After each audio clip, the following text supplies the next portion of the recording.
Optic Bigtymer. What's going on, man?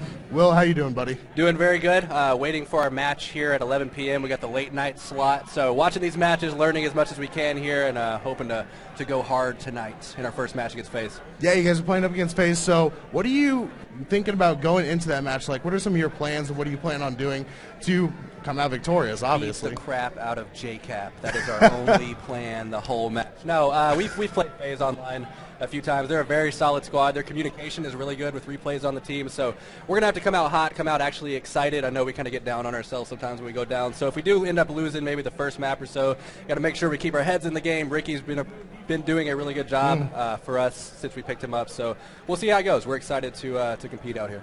All right. Got to ask you, Will, the big announcement coming right before UMG Philadelphia. This is actually your last event. So why don't you give us some of your thoughts on that and some of the reasons behind your decision? Yeah, the last participating tournament, at least. I announced in my YouTube video I'm going to be coaching the boys. But, a lot of people are saying, you still got gas in the tank. Like, we see you play and you still do really good. It wasn't really as much of a thing as I don't think I can compete anymore. But it's kind of just a balance thing. I've been a sole competitor, and I said that in my YouTube video also for years and years and years. And it's kind of just came a time I started doing my YouTube channel and streaming, and I have a lot of fun, like playing other games and just doing things that I have a lot of fun with. And it was kind of a thing with competitive Call of Duty. If you do it, you have to do it 100%, especially when you're playing on a team like Optic in this organization in this day and age. It requires 24/7 effort, and it wasn't something that I could balance while doing, all these other things that I'm talking about and having fun with. So I kind of had to make a decision, and, we'll see how it goes in 2014. Should be a good year. Yeah, looking forward to it. I mean, man, you're stepping down, going to the coaching role. Right. What about Flamesword coming out rocking the green beard? Yeah, I actually spray painted that on him earlier in the hotel room. No, I felt bad because I know we just picked up Flamesword. It was kind of unfortunate timing with my decision there, but we're still on good terms with Flamesword. I think he's still going to be around the Optic boys and around the house in Chicago and stuff, and we'll see how it goes in 2014. Like I said, it should be an interesting year for competitive Call of Duty and Optic as a whole.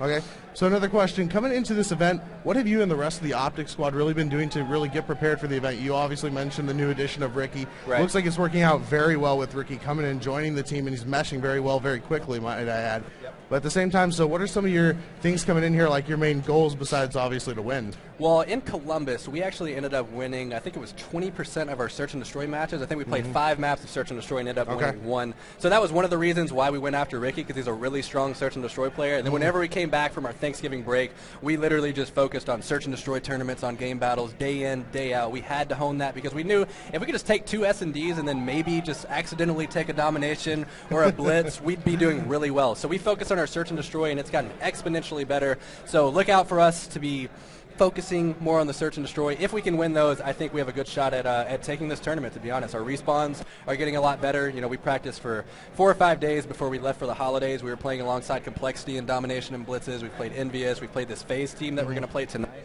Yeah. And we've been looking good. So as long as we, like I said, we can come out hot and not get down on ourselves, we have a good shot. Okay, there we have it. So moving forward, after this, you're moving on to coaching. Yep. So we're looking at who Optic's potentially going to pick up as a 4th. Obviously, a ton of options on the table. Have you guys given any consideration into some potential options or into what you're exactly looking for? Yeah, not a lot, to be honest with you. I think it kind of hit the guys all of a sudden because it wasn't really a gradual thing that I decided to do. I kind of just told them one day, like, hey, man, I don't think I want to play anymore. So they didn't really know, and we obviously still have this tournament this weekend. So we're going to focus on it as much as we can. Once this is over, obviously, like I said, I'm still going to be coaching, so I'll still have some say in the decision that goes on. So we'll talk. We'll see. I'm sure there's going to be some free agents after this event, depending on how certain teams play. So we'll see what moves around in the community first, see what happens. There's no other real huge events announced after this, so we have a little time to make a smart decision with that new 4th.